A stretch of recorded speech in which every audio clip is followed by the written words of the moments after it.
She suck like a leech, you want everyone to act like you. Kiss ass for your bitch so you can get rich, but your boss can switch her off you. Well, you work harder with a gun in your back for a bowl of rice today. Slave for soldiers till you starve and your head is skewered on a stake. Now you can know where people are one. Now you can know where... Fala galera, tá entrando no ar no programa La Minuta, aqui pela Rádio Superativa Digital. Hoje a gente tem aqui a presença especial do Guilherme Sé, do Ludovic Henriques. Minhas saudações a vocês. Hoje a gente vai fazer aqui o debate sobre a reforma da Previdência. E o Marcos, confere se o microfone tá legal aí. Novamente. Tá ok. Vamos fazer o teste de voz aí, Ludovic, só dá uma olhada. Tudo certo, então. Vamos lá. Marcos, tem a frase do dia hoje, antes da gente começar esse debate?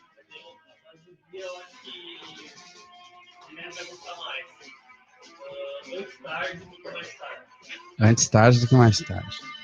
Tá bom, a gente vai começar o debate, então. Com a minha primeira pergunta, eu vou fazer com uma divergência que eu vejo que, para mim, é a mais clara de vocês dois, né? Que seria... Ah, certo.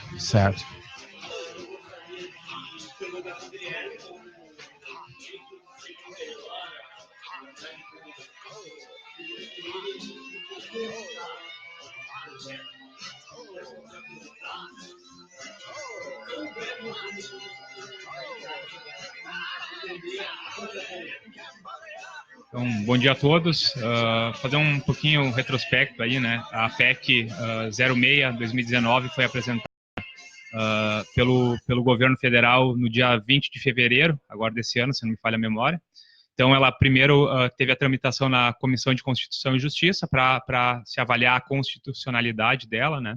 Ela foi aprovada na comissão no mês de abril, e atualmente ela se encontra na comissão especial, né, que daí sim é uma comissão mais técnica para avaliar questões técnicas e também é onde normalmente acontece muitas das proposituras de emendas, né. Então, atualmente ela está nesta fase, né, a expectativa, conforme posicionamento do presidente da comissão, é que ela avance agora ao longo do mês de junho, né, passando por essa etapa, daí sim ela estaria apta para ir para o plenário, de fato, para a votação em primeiro turno, né, na Câmara dos Deputados. Depois ela precisa ser submetida também ao Senado Federal. Certo. Então, Marcos, você quer fazer o mesmo sistema com o Ludovic? Não, na verdade, eu só quero ver se ele compreende da mesma forma, se ele quer fazer algum adendo ao comentário do Guilherme, para a gente não precisar também ficar... Sim. Pergunta para um, para outro. Então, a gente pergunta para um e se o outro discordar, ele já chega de uma voadora. Certo. Bom dia a todos, a todas. Agradeço mais uma vez estar aqui na rádio, na frente do Guilherme, do Rafael e do Marco. Em relação à parte oficial que o Guilherme falou, sim, pode estar certo, são dados oficiais, ou seja, informações que podem ser, inclusive, através ou pela internet, podem ser vistas. A minha postura em relação a essa reforma, a situação, como muitos têm seguido através da televisão, ou através das redes sociais, tem tido bastantes mudanças, inclusive há diferenças dentro das próprias, digamos assim, das próprias bases políticas que estão ao interior do governo, que é até algo natural, né? Agora, a situação não é quem tem mais razão ou quem não tem menos razão. Ou seja, não se trata de uma questão de competir, quem que vai acabar com o outro, ou seja, aquele velho binarismo, como diz Marcos, entre o adversário, o oficial, a oposição. Não tem esse binarismo, né?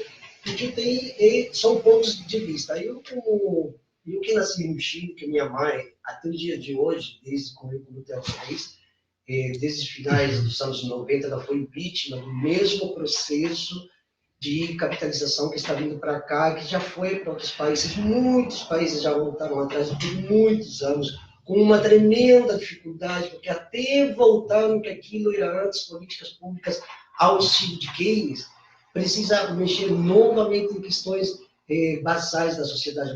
Eu acho que essa questão já é entrando no mérito da discussão, né? Eu acho que é melhor a gente vai chegar lá. Mas eu acho que é bom a gente ir aos poucos. Tá. Rafael, eu vou fazer uma pergunta sobre uma divergência que existe entre os dois. E é justamente sobre esse mito da capitalização, né? O Guilherme esteve aqui e ele diz, o Ludovic diz que é um sistema idêntico ao do Chile, né? Um sistema de capitalização baseado no sistema chileno. E o Guilherme já disse que não é. Eu gostaria que o Guilherme expôsse, colocasse para nós isso.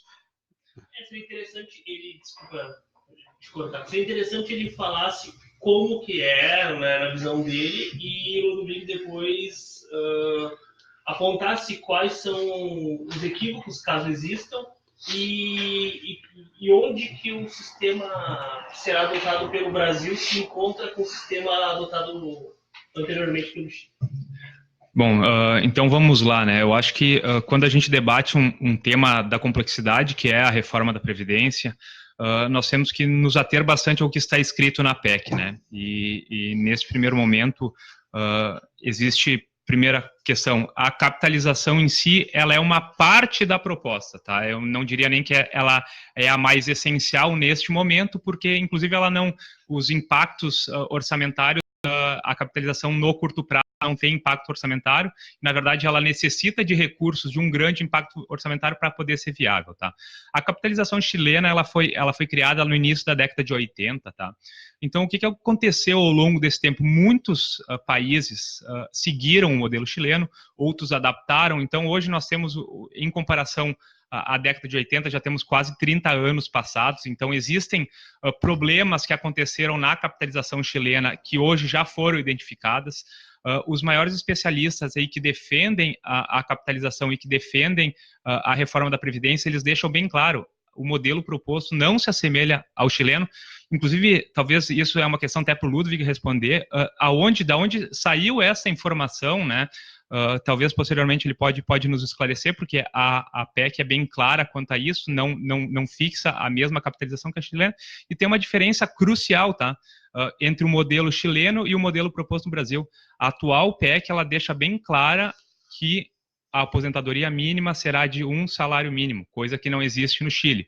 E daí sim, é um ponto negativo que justamente pode acontecer, pode criar situações extremas, como no Chile, que realmente tem gente que acaba se aposentando, recebendo parte do salário mínimo, mas esse risco ele não existe na proposta brasileira, né?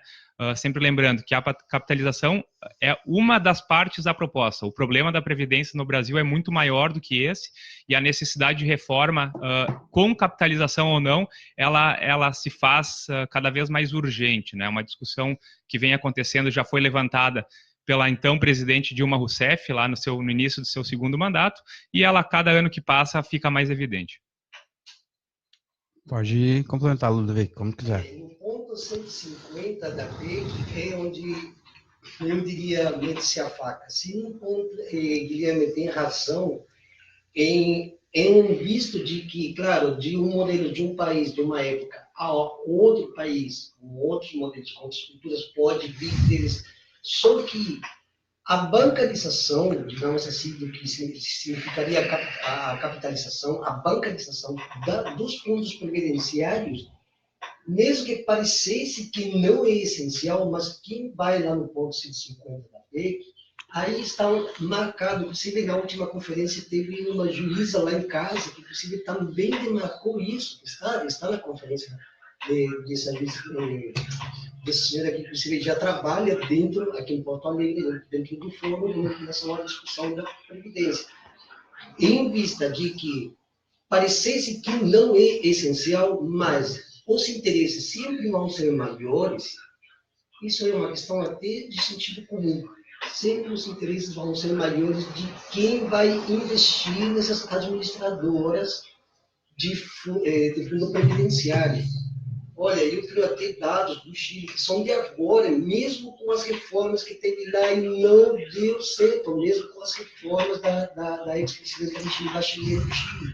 Esses dados que eu tenho aqui, que inclusive eu já compartilhei na minha página hoje, estão aqui os bancos, que não são, inclusive, os mesmos bancos da década dos 80 e 90. Ou seja, se esse processo de capitalização parecesse que não é essencial, mas está no ponto 150. Bom, isso você diz no artigo 150 da PEC. Você tem ele aí transcrito para ler para o pessoal?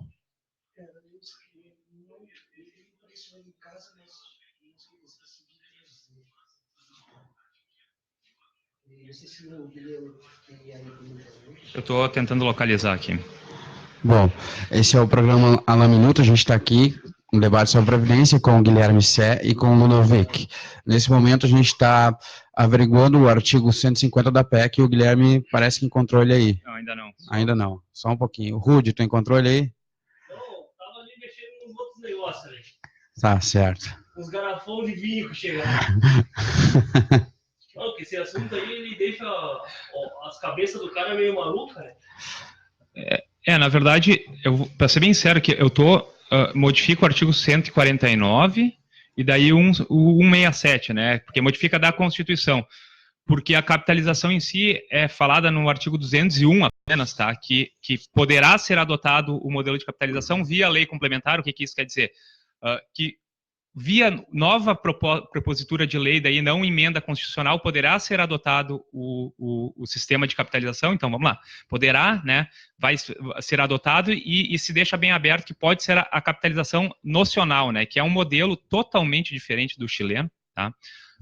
É um modelo que foi implementado em especial nos países nórdicos, como a Suécia, tá? Só até para ficar claro para quem está em casa, tá? Uma eventual migração para capitalização vai afetar só os novos entrantes no mercado de trabalho. Quem já está em vias de se aposentar não vai ser afetado, vai seguir no modelo de repartição, né? O que o modelo de capitalização, basicamente, ele propõe? E até me espanta, assim, que talvez a gente pode questionar de alguma forma como serão alocados os recursos e tudo mais, mas o modelo de capitalização, na sua essência, ele diz o seguinte, que a pessoa, ao final da sua vida, vai se aposentar com aquilo que ela poupou. Então, ela acaba com a desigualdade. Hoje, o sistema brasileiro é uma fábrica de desigualdades, e o Ludwig citou que uma juíza se posicionou contra a reforma da Previdência. Existem estudos da Secretaria de Políticas Econômicas do Governo Federal, tá, que mostram que são justamente os mais ricos que serão os mais afetados com a reforma. Porque hoje são os mais ricos que são mais subsidiados. A nossa Previdência, no modelo que está a Previdência brasileira, tá, ela é uma fábrica de desigualdades. Ela tira dos pobres para mandar para os ricos. E a proposta, ela busca, na medida do possível, alterar isso. Tá, então, se fala muito, vai afetar os mais pobres, vai prejudicar os mais pobres. Não, ela visa justamente corrigir uma desigualdade que os mais pobres acabam financiando a aposentadoria dos mais ricos. Outro dado, depois eu até posso, o que eu vou fazer, tá? Uns dados que eu trouxer aqui, depois eu posto no comentário lá do programa, para o pessoal ter acesso e se aprofundar. Mas tem estudos sérios aí que mostram que um juiz federal tem um subsídio, ou seja, recebe de algo que ele não pagou uma quantia milionária na sua aposentadoria. Então, nós temos que também ter o cuidado daqui a pouco do interesse do mercado financeiro, mas temos que ter o cuidado também dos grupos de pressão específica. Infelizmente, tá, a população de baixa renda, ela acaba muitas vezes não tendo voz no Congresso. Mas a gente vê, por outro lado, tá, sindicato dos magistrados, sindicato do alto funcionalismo público, que é justamente quem é atacado na essência dessa proposta, gritando como se estivessem defendendo os mais pobres, mas na realidade a gente vê que talvez os interesses sejam outros. Pode ir, Ludovic. Eu quero dar uma olhada na parte técnica, não sei se estão nos ouvindo, eu e o Ludwig, que reclamaram aqui. Fala aí, Luli. Olá. Fala aí, Marcos. Opa. Vai falando. Eu quero depois fazer uma pergunta específica para o Guilherme em relação a isso que ele falou, onde que o modelo atual privilegia classes de maior poder econômico e que não afetará de maneira desigual as de menor poder econômico. Mas eu quero ter certeza que eles estão nos ouvindo. Em relação ao que o Guilherme falou, eu faria duas ressalvas. Primeiro, quando nós falamos de ricos, quem são os ricos? Podemos dizer que uma juíza ou alguém que trabalha nos altos, digamos assim, altos cleros do poder judiciário, digamos que é uma classe média alta. Agora, quando a gente fala de ricos, que é aquele 1% que detém toda a riqueza, que produz o resto do 99%, que são os ricos, que a gente não conhece. A gente não conhece os rostos deles, porque eles se escondem atrás, inclusive, dos poderes estatais, inclusive atrás dos três poderes. Então, quando nós falamos de ricos, quando nós falamos, inclusive, das pessoas de baixa renda, existem duas questões específicas que a gente tem que ter claríssimo. As pessoas de baixa renda, elas trabalham o dia inteiro para pagar os mais altos tributos que você tem conhecimento no planeta, e acho que depois de outros países como a Turquia, me parece, se não estou errando. Mas as pessoas de baixa renda, eu sei porque eu fui professor, inclusive, nas periferias de São Paulo, e eu sei como é a periferia de São Paulo. Eu já andei nos interiores do Brasil, conheço o Brasil, inclusive eu conheci na década de 2000 fazendo levantamentos no interior de Mato Grosso. Então, quando a gente está em terreno e a gente conhece essa grande fenda que separa não somente o Brasil, como todas as nossas sociedades, que já é uma questão histórica, não podemos simplesmente dizer, uma juíza é rica. Primeiro, porque até nós conhecemos ela, ou sabemos o nome dela, ou podemos sabê-lo futuramente. Outra, quem detém a riqueza numa nação, nós mesmos não conhecemos os nomes e mal sabemos dos rostos deles, mas estão aí. E são eles os que ganham com as grandes empreitadas econômicas em sentido ou econômicos, ou seja, a economia dentro de uma nação, que uma grande nação é uma grande família constituída por vários tipos de grupos sociais, comunidades, etc. e tal, inclusive entre eles professores, agricultores, agricultoras rurais, pessoas que trabalham nas grandes urbes, etc. Então, falar de ricos, que se esta senhora está contra a reforma porque ela está ganhando mais, seria meio como que algo também contraditório, inclusive dentro da própria terminologia, ou seja, vamos aos conceitos, né? Vamos nessa luta sobre os conceitos, porque às vezes o excesso de números não traz os conceitos à baila. Quando eu trouxe, porque você trouxe a questão da juíza, eu nem conheço, não sei quem é, mas eu acho que é bom deixar claro, tá? Um juiz federal, hoje, tá? Está entre os mais bem remunerados do país, tá?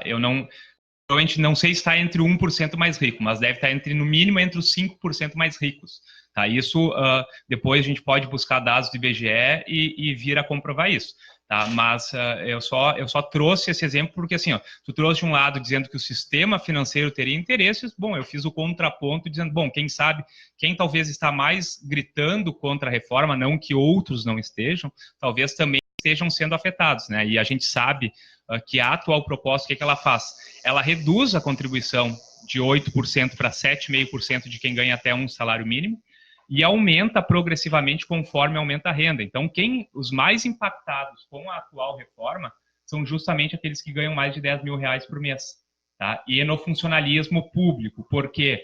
Porque o regime geral, o INSS, que a maioria dos trabalhadores está submetido, ele já tem o teto de 5.800. Tá? Infelizmente, o teto hoje não existe para todas as funções públicas. Tá? Então, nós temos funcionalismo federal, estadual e municipal, em alguns casos, que não estão sujeitos ao teto do INSS. E esta proposta, ela visa justamente corrigir isso, ela vai criar o mesmo teto para todo mundo. Infelizmente, nós temos a questão aqui no Brasil, muitas vezes, que o direito adquirido se confunde com o privilégio adquirido, né? Então, a proposta, ela respeita o direito adquirido, mas ela muda daqui para frente justamente visando corrigir essas distorções. Tá certo. E uma outra questão que Eu quero fazer uma pergunta pro Guilherme, porque eu disse que faria ela, mas não a fiz. Eu li uma crítica sobre o modelo proposto em relação ao atual. Porque, assim, hoje em dia existem duas formas de tu te aposentar, uma por idade e outra por contribuição. E a crítica que foi feita é que a maioria das pessoas que tem baixa renda, trabalham de forma informal, elas só conseguem se aposentar por idade. Então elas precisam contribuir menos, né, do que por contribuição, e uma idade mais avançada. Então, o que se diz é que as pessoas que têm uma renda menor, hoje em dia, só se aposentam muito mais por idade do que por contribuição. E com essa nova fórmula, parece que elas vão ter que contribuir mais, né? Porque tem que elas teriam que talvez até trabalhar mais do que 65 anos, né? Provavelmente, para conseguir se aposentar com o modelo proposto. O que tu me diz sobre essa crítica? Tu acha que existe alguma coisa que poderia ser feita? Tu acha que a crítica é totalmente descabida? Qual que é a tua opinião sobre? Não, a crítica ela é pertinente, né? Só que quando a gente fala de previdência, é bom a gente olhar para os maus exemplos no mundo e olhar para os bons exemplos, tá? Atualmente no mundo, tá? Cerca de 200 países, apenas 12 países não têm idade mínima de contribuição. Tá? O Brasil é um deles. E é isso que o Brasil busca corrigir, porque justamente isso gera distorções como alto funcionalismo ou pessoas ricas se aposentando com 50 anos. Hoje, o que acontece no Brasil? A pessoa de classe média alta, ela já se aposenta em média, tá? Aos 52 anos a mulher e 55 anos o homem. Já a pessoa de classe mais baixa, a pessoa que recebe menos, já se aposenta com praticamente 65 anos. Então, o que a atual proposta ela muda? Ela aumenta o tempo de contribuição em 5 anos, tá? Para a aposentadoria. Só que daí vem a questão, bom, mas aquela pessoa que não conseguia atingir os 20 anos, a atual proposta, ela mantém o BPC, apesar de estar confundido na discussão previdenciária, ela é muito mais uma política assistencial, inclusive antecipa o recebimento desse BPC, tá, para pessoas de baixa renda que não consigam atingir o mínimo do sistema dos 65 anos para os 60. Daí a grande discussão é que reduz o valor dos 60 aos 70 anos para depois atingir um salário mínimo. Então, assim, a atual proposta, ela muda realmente regras, pode impactar, de certa forma, algumas situações, mas aquelas pessoas mais vulneráveis, que porventura não venham a atingir os 20 anos de contribuição, elas estarão, sim, continuarão, na verdade, protegidas pelo benefício de prestação continuada, tá? Que até eu acredito que há críticas à atual proposta de antecipar em 5 anos, e eu acredito que isso provavelmente vai ser mudado agora na comissão especial, deve ter alguma adaptação para se ajustar. Mas é uma crítica bem pontual e que, assim, nós temos que cuidar com o alarmismo, assim, a atual proposta, ela não esquece do vulnerável, não esquece daquela pessoa que, porventura, não venha a atingir a idade mínima, o tempo mínimo de contribuição, né? Mas hoje, a idade mínima em si, né, o pobre ele já se aposenta praticamente com 65 anos. Em relação ao discurso temporal que o Guilherme faz sobre que a Previdência vai afetar, digamos assim, as futuras gerações, sim, isso aí é verdade, porque quando nos anos 80 acabou-se de implementar no Chile, praticamente sobre o mesmo discurso, a reforma, ou que eles impuseram primeiro uma modificação de raiz na Constituição para depois, nos anos 80, implantarem a Previdência do jeito que eles queriam, né? Claro, entre os anos 80 e 90, não se viam ainda as consequências disso. Isso também aconteceu no México, já está acontecendo no México, né? Na Colômbia já faz um tempo que está acontecendo, ou seja, se passaram praticamente um lapso de 10 anos até que as pessoas vai ser, principalmente daquela geração que começou a trabalhar, que era mais jovem, começou a sentir. Hoje, nós estamos vendo um terreno devastado, porque mesmo com algumas reformas que também, porque Uma coisa é verdade, as reformas, se existe reforma, é porque algo está deformado. Então, precisa ser ajeitado para voltar àquilo que era bom no sentido funcional. Então, talvez uma reforma assim é necessária, mas não essa. Não essa, e mesmo no sentido temporal, falando que não, os que estão até agora, eles vão continuar, mas e os futuros? E os jovens, que já, inclusive, sofrem de depressão e outras doenças, porque eles já estão vendo que o futuro não é muito promissor. Isso que tu falou é uma coisa que eu falei com o Guilherme da outra vez que ele estava aqui. É possível falar, sim, eu sou a favor da reforma, mas sou contrário a tal ponto. E é possível você falar, não, eu sou contra, precisa de reforma, mas ela tem que ser diferente. Então, no final das contas, parece que é mais uma discussão ideológica do que uma necessidade de reformar.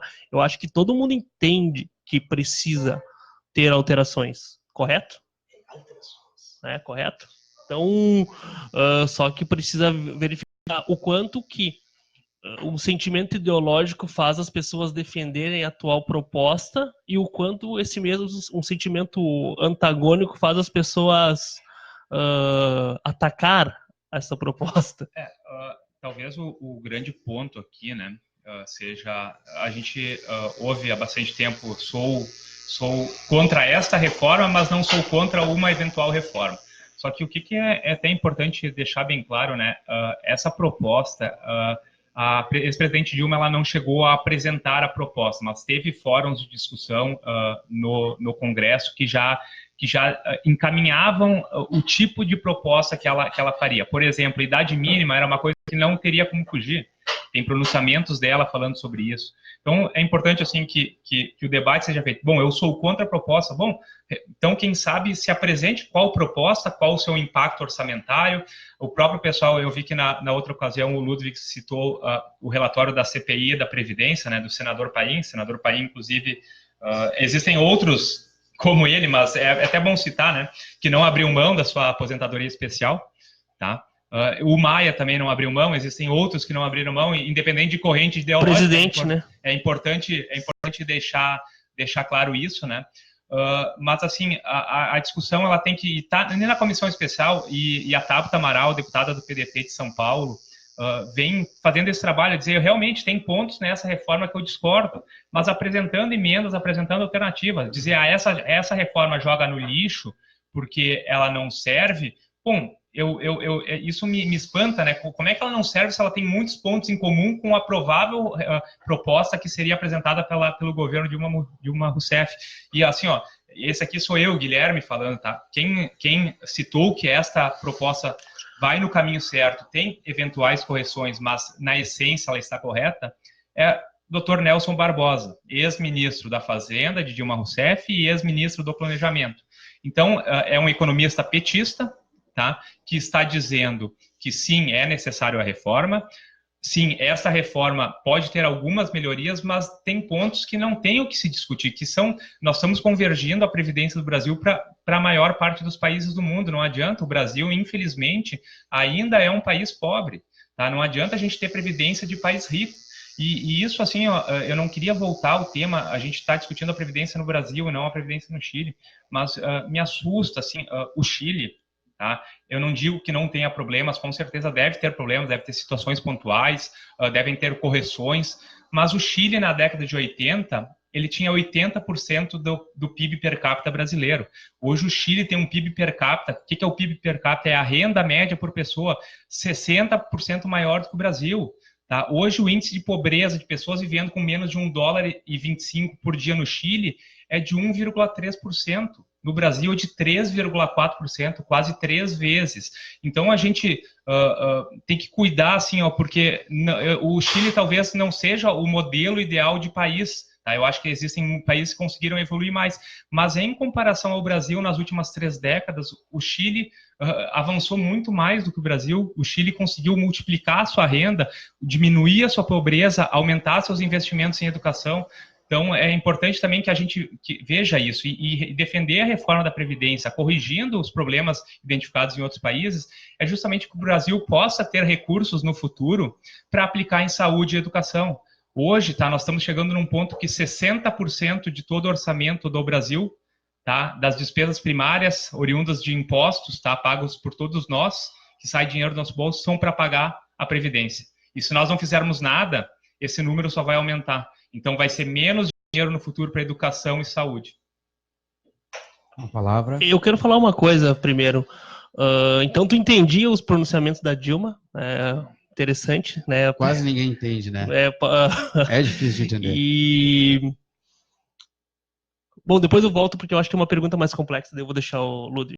Existe uma grande contradição aí, porque quando nós começamos, você diz que queria fazer uma previdência que mais ou menos se assemelhasse a um país como a Suécia, só que os números, ou comparar o Brasil, numa situação que ele já está, inclusive historicamente, com a Suécia, me parece meio dispar a situação. E outra coisa, sim, o país gera muita riqueza, o Chile, mas aqui eu tenho, inclusive de uma fonte confiável, os principais bancos onde todo esse dinheiro vai embora. E os índices de pobreza lá não são medidos, não são mensurados igual aqui. Até porque, inclusive, o número de população do Chile, em termos de número de população, é muito também, muita pobreza. Já está dentro dos 30 ou 32 países com péssima distribuição de ingressos, que está gerando mais pobreza. E eu estou falando isso também como chileno, porque também conheço o meu país, conheço inclusive em várias... E aqui eu tenho os bancos, inclusive até o Itaú aparece aqui, um dos grandes bancos que ganha muito dinheiro no Chile. O Itaú, Corpobanca se chama lá, que deve ser duas grandes corporações, Itaú Brasil e Grupo Sayer. Então, sim, aqui também existe a pobreza estrutural que vem de outras medidas políticas muito mais antigas que a era Lula, que inclusive a era Collor, já vem desde o século XIX, que já veio meio como que se enraizando, como se fosse um chip na qual se injeta e não sai mais. É lógico que com o passar dos tempos as coisas foram melhorando graças aos movimentos, digamos assim, prós e contras, que em algum momento se sentaram juntos, entraram num grande consenso e a coisa deu um passo à frente. Agora, se vamos medir a pobreza segundo os critérios de cada país, há grandes diferenças. Não há um critério para todos os países do mundo, até porque em questões geopolíticas e geoestratégicas há grandes diferenças. Não, só a tréplica agora. Eu citei a Suécia porque é um país que usou o modelo de capitalização nocional, tá? Eu não acho que infelizmente nós estamos muito longe de ser a Suécia e acho mais que a gente não pode ter uma previdência nos moldes iguais à Suécia, porque a Suécia já é um país rico, um país que conseguiu superar grandes desafios, tá? Com relação aos dados que eu trouxe, comparativos, tá? São dados públicos, dados feitos com metodologias adequadas, tá? Seja da ONU, seja do Banco Mundial. Eu acredito que ninguém questione a ONU, né? A Organização das Nações Unidas, ao menos por parte, grande parte das pessoas reconhece o trabalho da ONU, e o IDH, que é o Índice de Desenvolvimento Humano, tá? Que é um dos índices mais utilizados para fins de comparação dos países, todos com a mesma metodologia. O IDH chileno é muito maior do que o brasileiro, tá? O IDH chileno é 0,84 e o IDH brasileiro é 0,75. Então, de novo, assim, não estou comparando coisas distintas, estou usando a mesma metodologia. E isso, eu sei que isso é importante, jamais compararia bananas com maçã sem a devida ressalva com relação a isso. Tá certo, agora eu posso fazer uma pergunta? Pode, mas eu quero falar que ele citou a ONU não queria liberar o Lula? Não, era uma comissão da ONU, né? Mas tudo bem. É uma brincadeira, Pro Lula tomar uma cachaçinha com a militância. Nem ele com a mesmo namorada. Com a namorada, Lula vai casar, né? O Lula, falam Lula livre, mas ele mesmo se jogou nessa. Quer sair da prisão para ficar mais preso ainda. Mas a questão que eu faço é a seguinte. Uma pergunta para o Ludovic. Se não fosse o presidente Bolsonaro que propôs essa essa reforma, digamos, se fosse o Lula, tu haveria do mesmo jeito? Tu apontaria os mesmos discursos? Porque essa é uma pergunta que para mim é pertinente, porque, cara, é evidente, quem é governo é a favor, quem não é contra, não importa, não se discuta. Eu queria perguntar para o Ludovico, que é filósofo, onde a gente acha o descolamento da ideia para avaliar ele de maneira precisa e objetiva? Eu gosto de fazer isso, só interromper as pessoas. Eu quero te responder como o Ciro responderia esta pergunta. O Certo. irmão do Ciro, né? O Lula tá preso, babaca. Não pode responder.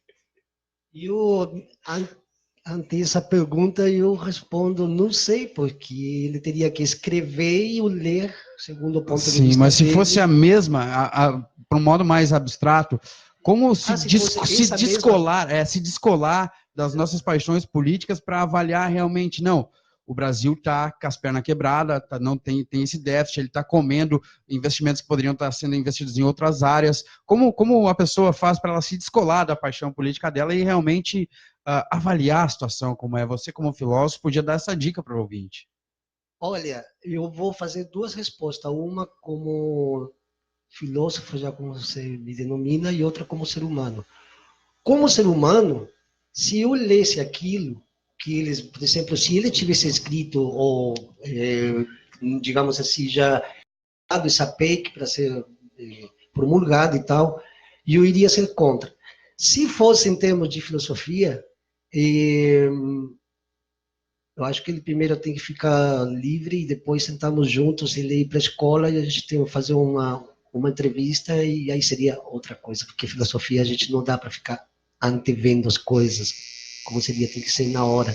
A filosofia é somente prática quando é. Sim. Agora, desde o ponto de vista humano, como eu estou sendo agora, porque como eu já disse antes, eu não sou de nenhum partido político, não estou divinizando ninguém, mas seria contra também, por vários pontos que, inclusive, chamaria digamos assim, vou usar os termos que eu uso mesmo, inclusive eu uso na escola, voltando à economia neoclássica. Sim. Quem faz esse trabalho de querer retornar em pleno século XXI às teorias econômicas neoclássicas, estamos caindo no mesmo erro de que outras nações caíram, que o mundo, inclusive, está em vias de cair. Agora eu vou responder a pergunta ao contrário. Se o Lula propusesse esta mesma reforma, eu defenderia e aplaudiria como tantos que hoje defendem a reforma aplaudiam o primeiro governo, a parte econômica do primeiro governo Lula. Inclusive, não só aplaudiam, como faziam parte, tá? Cito Marcos Lisboa, cito Joaquim Levy, cito Alexander Schwartzman, grandes defensores da reforma que não só aplaudiam o governo Lula, como fizeram parte da equipe econômica do primeiro governo Lula. Inclusive, isso é um mérito do Lula, eu sempre reafirmo isso, a atual equipe econômica é boa. Talvez o Lula com o Mantega, melhor esquecer, o homem da nova matriz econômica, com o Antônio Palocci, também vamos esquecer seu lado criminoso que está pagando na justiça hoje, tá? O seu lado, enquanto ministro da Fazenda, foi um homem que conseguiu montar uma equipe abaixo de si brilhante, tá? E conseguiu fazer um trabalho brilhante, e esta equipe, vocês talvez não se lembrem, tá? A grande proposta social. E é importante a gente falar do social, mas não esquecer de como se pagar essa conta. A grande proposta social do Lula na eleição de 2002, poucos talvez se lembram, Fome Zero. O Fome Zero foi um fracasso enquanto política social pública. Ela tinha muitas boas intenções, mas na prática não funcionou. O que essa equipe econômica propôs? Propôs criar o Bolsa Família. Unificar o programa já existente, Bolsa Escola, Vale Gás, e criar o Bolsa Família, que entrou em operação com o nome de Bolsa Família em 2003. Foi essa equipe econômica dos neoliberais, os neoclássicos, que criaram o maior programa social do país hoje. E esses mesmos neoclássicos, na época, foram extremamente criticados por Marilena Chaui, por exemplo, que é uma notória crítica também da reforma da Previdência. Olha só. Olha, uma coisa que as pessoas têm que ter sentido em observar, que eu sei porque pelas redes sociais se fala muito, o socialismo, o comunismo, que é o bolivarianismo e todo esse cismo. E qualquer pessoa mais ou menos com um pouco de noção sabia que os governos Lula e Dilma não eram governos socialistas, menos bolivarianos, porque não tem nada a ver o Brasil com a Venezuela. Foram governos liberais, até que, inclusive, no próprio governo Dilma, quem estava? Joaquim Levy, que ele é um economista neoliberal, e quem estava no presidente do Banco Central, e depois o Antônio, não lembro o nome, o presidente do Banco Central na era Dilma, e eram neoliberais, não eram socialistas, eram neoliberais. Aqui a gente vai divergir bastante, tá? O primeiro governo Lula até 2005, tá? Tinha liberais lá dentro, tá? A partir de 2005, do mensalão em diante ali, me desculpa, tá? Mas a turma que assumiu ali eram desenvolvimentistas. Pessoal da CEPAL, com pensamento alinhado à CEPAL, mas eram tudo menos liberais. Tanto é que a nova matriz econômica é um programa nacional desenvolvimentista que repete fórmulas fracassadas do passado e deu no que deu, né? Nos enfiou na pior crise econômica brasileira não vou dizer do último século, mas com certeza do último meio século, com certeza. A pancada foi feia, ou seja, a gente está aqui, esse é o programa La Minuta, a gente tem a presença do Guilherme Sé e do Ludovic aqui, a gente está discorrendo sobre o tema da Previdência, sobre a reforma. Queria agradecer a todo mundo que está conectado na live. O Marcos tem uma pergunta. Então, eu tenho perguntas das vozes da minha cabeça, né? Tá. Depois da emenda constitucional 41/2003, estadual 15.043/2017 e a lei federal 2.618 de 2012, o funcionalismo público já não foi limitado pelo teto da Previdência? Algumas categorias, por exemplo, existe uma série de regramentos, quem ingressou até 2003 não está limitado. Em todos os municípios, a não ser que adiram ao regime complementar, não estão limitados. Então, apesar da reforma, e está de parabéns, de novo, Luiz Inácio Lula da Silva, lá em 2003, quando aumentou, inclusive, as corporações, e fez uma reforma parcial no sistema público, né, mas ainda há graves distorções, e essa questão da alíquota progressiva, né, é uma forma de se corrigir isso, né, porque ela vai impactar, inclusive, quem ingressou antes de 2013, então vai corrigir, de certa forma, isso. Infelizmente, assim, a reforma em si, em 2013, ela veio, foi necessária, tá? Mas a reforma da Previdência mesmo, ela já deveria ter acontecido lá na década de 90 e, infelizmente, acabou sendo derrotada no Congresso na época por causa de um voto, e o voto foi justamente do ex-deputado Candir, né, que votou errado. Então, talvez nós nem estaríamos aqui discutindo... ele votou sem querer? Votou sem querer contra, tá? A proposta ele era a favor. Então, o que eu sempre gosto de falar, assim, quanto mais a gente adia a reforma, tá? Quanto mais a gente empurra para frente, mais custosa ela vai ser. Se a gente não fizer agora, daqui 2 anos, talvez, a gente vai estar discutindo e vai dizer, mas ela é muito dura. Mas se nós tivéssemos feito antes, talvez ela poderia ser, de certa forma, mais suave. Eu tenho mais uma pergunta, a PEC, ela já aumenta a contribuição dos servidores ou ela depende de lei? E se ela já aumenta, em qual artigo ela aumenta a contribuição? Na verdade, hoje como é que funciona, né? O servidor público em si, a alíquota pode ser de 11% a 14%, tá? Então, a alíquota máxima hoje seria de 14%. Várias localidades já adotam os 14%, que é o teto máximo. A nova proposta, que ela diz que num período de transição, tá, ela vai majorar a alíquota, mas poderá, mostrando o regime próprio, né? O que nós temos que entender? Vou trazer o exemplo de Lajado, tá? Lajado tem regime próprio de previdência para os servidores públicos. Havendo equilíbrio atuarial, mostrando que as contas estão fechando, tá? Pode haver a redução da alíquota até o patamar do INSS, ou seja, pode haver uma redução até o 7,5%, né, que é a alíquota mínima para quem ganha um salário, então poderá vir. A tendência é o que é? Num primeiro momento, quem não está com a alíquota majorada, a tendência é que aconteça essa majoração para, ao longo dos anos, se fazer esse ajuste. Só que, assim, sem reforma da Previdência, quem hoje tem a alíquota mais baixa infelizmente, dificilmente vai escapar de ter uma majoração até o teto de 14% ao longo dos próximos anos. Então, essa é a realidade e eu falo assim, por conhecer as finanças municipais, não só de Lajeado, mas de outros municípios, tá? Que a reforma da Previdência vai salvar muito o município, tá?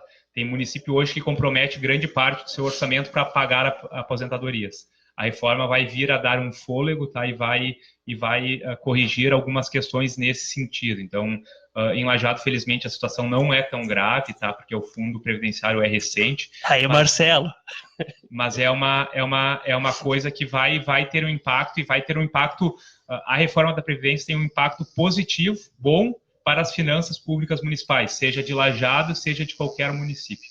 Mas a gente está pensando só em Lajeado, né? Eu queria colocar aqui na discussão um comentário de um ouvinte aqui, Denner Roberto, da Barbearia do Rodrigues, paga nós aí, né? Opa, eu disse pra ele que eu tô precisando lá fazer a barba. Porque eu deixei a barba tão grande que estão me confundindo com o Milani. Já falaram lá pra mim, viva a direita, vieram me abraçar, eu dei um tiro nele. Olha só, o que ele diz aqui, o que mais me agrada é a parte dos políticos que ganham 35 mil e vão passar a ganhar 5.800. Esses caras aí são o grande rombo. Quê? Tu não entendeu? Quer que eu leia de novo? É da questão da aposentadoria especial, né? Que ela vai passar, ter um teto máximo de 5.800. É isso, Guilherme? Isso, sim, é o mesmo do INSS, 5.800. Então, é uma redução bem grande, né? Só até para explicar da aposentadoria especial dos políticos, né? Hoje, via de regra, assim, um deputado federal que ficar 20 anos lá, ele vai ter direito a uma aposentadoria de 20 mil reais, tá? Então, é mais ou menos de R$1.000 por ano que esteve no Congresso Federal.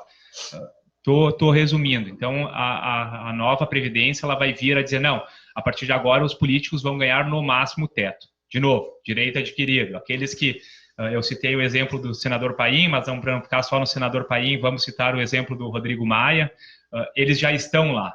Então, eles teriam que abrir mão voluntariamente da aposentadoria especial e ficar sujeito ao INSS. Hoje, qualquer político já pode fazer isso. Temos muitos políticos que fizeram isso, estão fazendo isso. Tá? Então, que estão abrindo mão da aposentadoria especial. Então, talvez seja um bom exemplo, só que assim, eu vou dizer, temos lá 13 deputados, 81 senadores. O problema é muito maior. Claro, temos que atacar aí, mas isso não resolve o problema previdenciário. O déficit previdenciário é de bilhões de reais. Tá? Isso é uma pontinha do iceberg. Por isso que se diz, mas vai afetar os mais pobres. Sim, os mais pobres são justamente a base da pirâmide. Tá? Então, eles representam cerca de 80%, na verdade são 40 milhões de pessoas no regime geral, enquanto nós temos cerca de 1 milhão no regime próprio federal. Então, é natural, né, que a proporção de valores, mas é justamente esse 1 milhão do serviço público federal que é o mais afetado. Tá? Ele tem um impacto, a reforma é muito mais pesada neles. Eles estimam um impacto 14 vezes maior no alto escalão do funcionalismo federal do que na base da pirâmide, que é o regime geral que o trabalhador normal está submetido. Eu quero primeiro, né, elogiar a qualidade do debate, né? Tá muito bom. Tá bacana mesmo. Tô gostando, né? E ninguém fez uso da maleta do Dado Dolabella ainda. Pois é, tá aqui. Tem um machado de mão, né? Porque como o Ludwig é um pouquinho menor, ele consegue com uma mão só arremessar. Tem uma corrente, né? Que ela pode ser usada para enforcar, um pedaço de pau. Então tá tudo aqui, à disposição e ninguém tá usando, né? Eu vou levar para casa para encontrar o cara que me abraçou antes e me chamou de... E eu quero perguntar para o Ludwig se ele tem algum comentário em relação ao que o Guilherme expôs agora, sobre a situação dos servidores e tudo mais. Eu acredito que a situação dos políticos, não da política, que tem que separar os políticos da política, né? A situação geral dos políticos, dos anos que eu já moro aqui, sempre foi a mesma coisa, sempre querendo barganhar a mais ou a menos. Agora nós temos que ver qual é o setor dos políticos que se dedica mais a isso. por exemplo, se a gente for perguntar mesmo lá no Senado ou na Câmara de Deputados, quantos deles são proprietários das grandes terras, principalmente existentes lá no norte e no nordeste do país, principalmente no norte ou na região do Mato Grosso, que políticos têm as grandes propriedades nessas regiões, e quanto eles ganham ainda como deputados ou senadores, se é plausível, inclusive, perguntar quanto cada um deles ajuda no fundo previdenciário. Quanto é a contribuição deles? Quanto de todo o total da riqueza deles acumuladas, eles fazem aportes às políticas públicas necessárias para o Brasil? Quanto? Quanto de porcentagem? Tá, eu quero, na verdade não é uma pergunta minha, né? É uma pergunta desse nosso outro integrante, o Rude. Eu perguntei da outra vez que os dois vieram, vocês vão lembrar de mim, que era a questão dos agricultores, né? O que vai ser de nós? Eu vou me aposentar? O Nene já está trabalhando desde os 7 para ver se aposenta.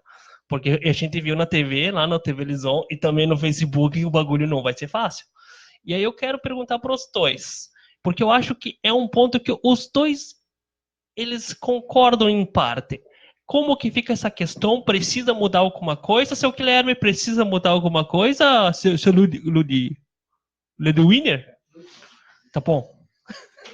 Bom dia, Rude, tudo bem? É nóis. O nosso Grêmio tá patinando, né? Mas vamos lá. Vamos! Sobre a aposentadoria rural, até para entender o que muda, né? Hoje a idade mínima da aposentadoria é 60 para o homem, 55 para a mulher, aposentadoria rural. E a exigência de tempo de contribuição ela é mais flexível, né? A atual proposta ela fixa 60 tanto para o homem como para a mulher, e daí exige 15 anos de contribuição de fato, né? Eu acho que realmente esse é um ponto polêmico e também junto ali com o BPC, ele provavelmente vai vir a ser ajustado no Congresso, tá? Eu realmente ouvi contrapontos pertinentes sobre o caso e eu acho que é uma situação que pode vir a ajustar. Não dá para manter como é hoje também, porque existem situações infelizmente, de fraude e tudo mais. Então, a atual proposta visa coibir um pouquinho que se aposente, quando eu digo fraude, é que alguém se aposente como aposentado rural, tendo esses benefícios, sem ter, de fato, trabalhado, vamos dizer, como no meio rural. Então, existem essas questões. Mas eu acho que, e essa é uma discussão está bem madura no Congresso, pelo que eu venho acompanhando, e acredito que haverão ajustes na atual proposta, né? É sempre bom deixar claro que a proposta chegou lá, ela saiu do Poder Executivo, mas cabe ao Poder Legislativo, aos deputados e senadores, ajustarem e corrigirem eventuais distorções. Bom, eu acredito que o impacto vai ser forte se mudarem as regras do jogo, né? Ou seja, se a pessoa vai ter que contribuir durante 15 anos e ela vai ter que contribuir, digamos, 20 anos, 5 anos a mais, já que está, pelo que supõe, em discussão ainda, né? Temos que perceber que as pessoas que trabalham nas áreas rurais, principalmente essas pessoas que, como eu bem disse o outro dia, acordam às 5:30 da manhã, trabalham um dia inteiro, até às vezes 8 da noite, até que se esconde a última réstia de luz dos céus,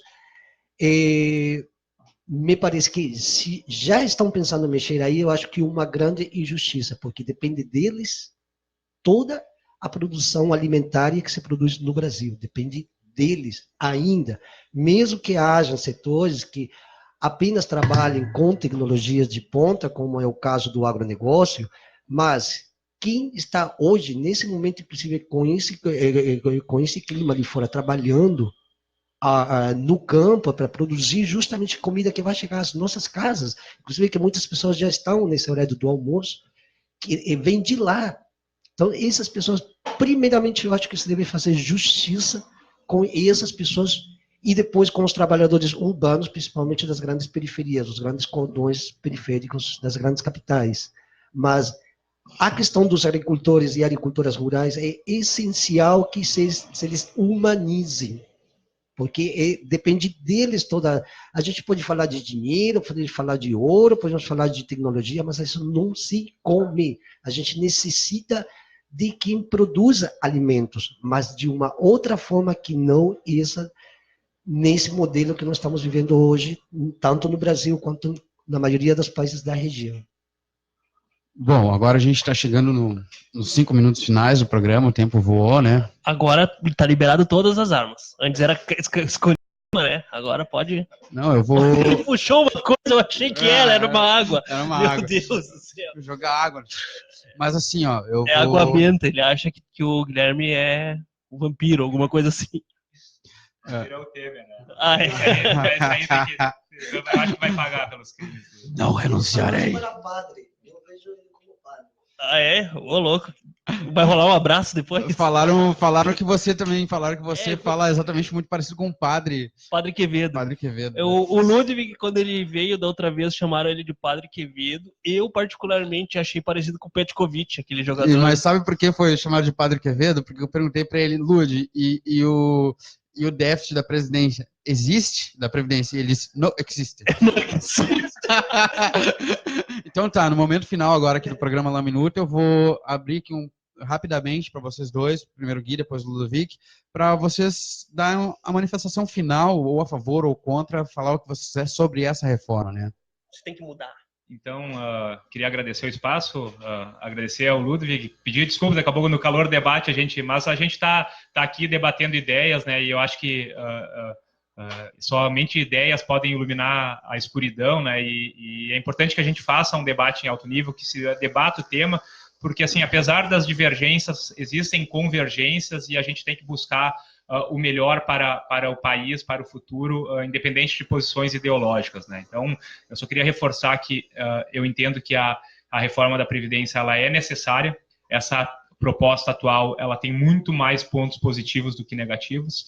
Não acredito que se fosse o governo de outro partido fugiria desta reforma na sua essência, mas esperamos que o Congresso também debata em alto nível e que faça eventuais ajustes que sejam necessários, mas eu não tenho dúvida que sem a reforma da Previdência, sem as reformas necessárias, o país não voltará a ter um crescimento sustentável para todos, sejam os de menor renda, sejam quem já tem mais condições. Só antes de passar a bola para ti, eu quero falar uma coisa aqui para o Guilherme. O Congresso nunca vai debater no nosso nível, cara. Isso é verdade. Eu acho que o Alexandre... Bom, deixa assim. Vai lá, Ludovic. Pode encerrar aí. Bom, eu agradeço a todos vocês aqui da rádio por esse dia mais de debate, que nesse tempo é muito pouco, porque é tão complexo o tema e vem tantas coisas na cabeça, né? E também deixar em claro que está tudo bem também com o Guilherme. Estou muito agradecido que ele esteja aqui.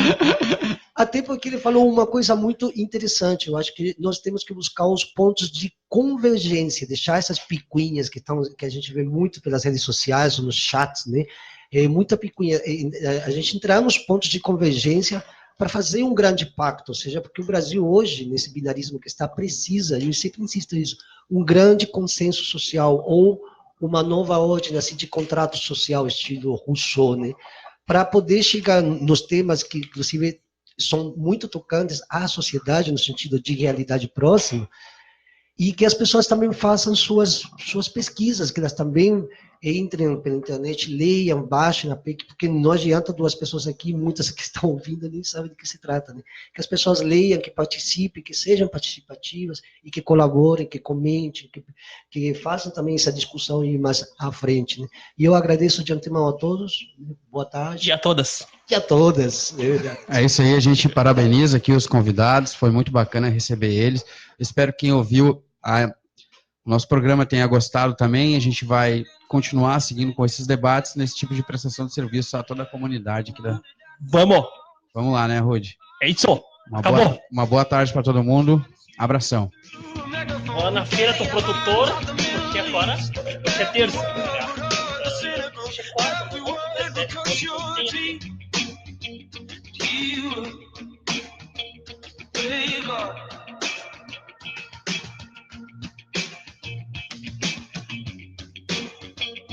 You